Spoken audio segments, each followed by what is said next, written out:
নাও। Good morning বন্ধুরা, কেমন আছো সবাই? আশা করি সবাই ভালো আছো। এই বৃষ্টির মধ্যে প্রচণ্ড বৃষ্টি হচ্ছে আমাদের এখানে। আজকে বৃষ্টির মধ্যে রান্নাবান্না হয়ে গেছে, বড় ছেলে অফিস চলে গেছে।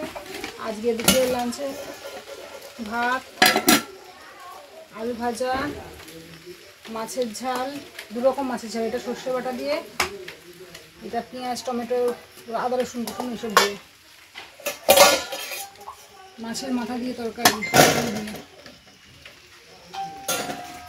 আর এটা হচ্ছে মুগের ডাল মাছের মাথা দিয়ে, ঘন করে মুগের ডাল মাছের মাথা দিয়ে। এই হলো আজকে আমার বর্ষার মেনু। প্রচণ্ড বৃষ্টি হচ্ছে, বৃষ্টির মধ্যে এই হচ্ছে আজকে আমার মেনু। তোমার দাদাভাইকে ভাতটা দিয়ে দিই। বড়ো ছেলে অফিস চলে গেছে, ছোটো ছেলে আমি টিফিন খাবো, ও পড়তে বসেছে, পড়ছি।